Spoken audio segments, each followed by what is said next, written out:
እኮ የሚባል ነገር የለም። ይህን ጥቁር መጋረጃሽን አውልቂና ትምህርትሽን ትቀጥያለሽ።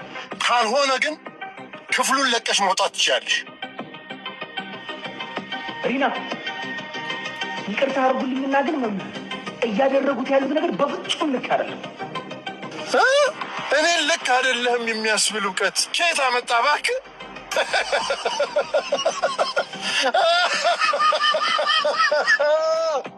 ይቅርታ አድርጉልኝና መምህር ተዳፍሬዎታል።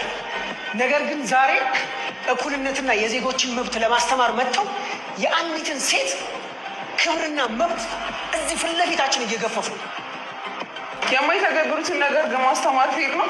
ዝም በሉ። የማይመለከታችሁ ነገር ውስጥ አትግቡ። አርፋችሁ ትምህርታችሁን ተማሩ። የትኛው ትምህርት በአፍ የሚነገረው ወይስ እዚህ ወረቀት ላይ ያለው? ቆይ ለመሆኑ የሪና ኒቃብ ከትምህርቷ ጋር ምንድን ነው የሚያገናኝ? እውነቱን ነው። አንድ ተማሪ እኮ የሚለካው በእውቀት ነው እንጂ ባለባበሱ እኮ አይደለም። መምህር የጻፉትን ቃል በተግባር አሳዩ።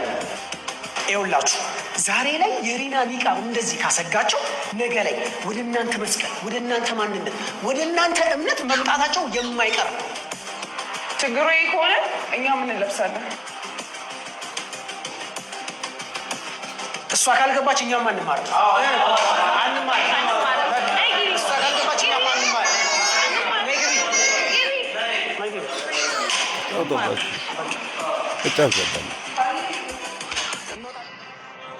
ነይ ረዚ ነይ ተጫዎች ዝንበት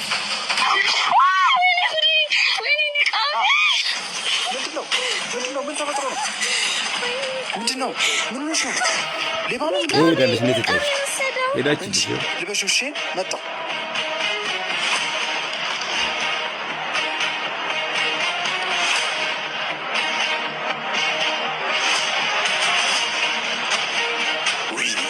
ትንሽ ያምልጠኝ።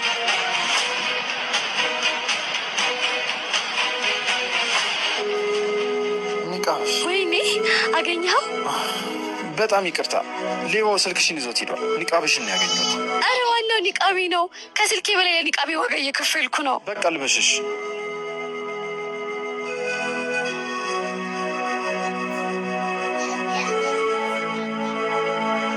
ይሄ ወንድሜ የኔን ኒቃብ እንደጠበቅልኝ አንተንም አላህ ይጠብቅ። አይዞሽ፣ ራስሽን ጠብቅሽ።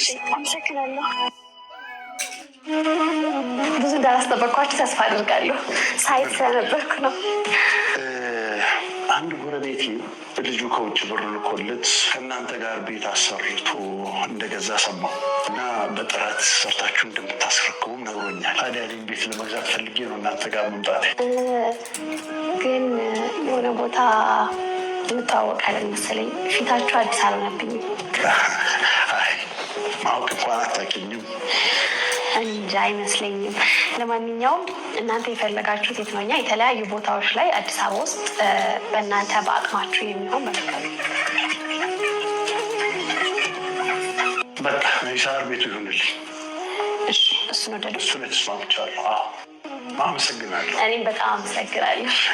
ቲቸር ብርሃኑ ቲቸር ብርሃኑ ስትይ ሰማሁሽ ልበል? አዎ፣ አያስታውሱኝም? እኔ የማስተምርበት ትምህርት ቤት ተመረሻል ኦር ሌላ ቦታ እንተዋወቃለን? የዛሬ 4 ዓመት አስተምረውኛል። ሪና ነኝ። አላወቁኝም? ሪና? እንዴ ሪና ጎበዟ ተማሪ? አዎ፣ እንደውም ብዙ ጊዜ በኒቃቤ ምክንያት ከክላስ ያባሩኝ ነበር። ይህች ጨርቅ ነበረች የማታስማማ። ደግነቱ እኔም በእናንተ ፈተና አልወደኩም። ይኸው እንደምታየኝ አሁን ላይ ትልቅ ቦታ ደርሼ የራሴን ሪል ስቴት ኤጀንት ቢሮ ከፍቼ ልክ እንዳንተ በታማኝነት የተፈልጌ የምሰራ ታታሪ ሰራተኛ ሆኛለሁ። ይህቺ ጨርቅ ያልካት ደግሞ በፊትም አሁንም ኩራቴ፣ እምነቴ እንዲሁም ደግሞ ክብሬ ነው። አሁን ላይ ደግሞ የታማኝነቴ መታወቂያ ነው። አሁን ላይ እዚህ ደረጃ ደርሰሽ በማየቴ በጣም ደስ ብሎኛል። ጎበስ በርቺ።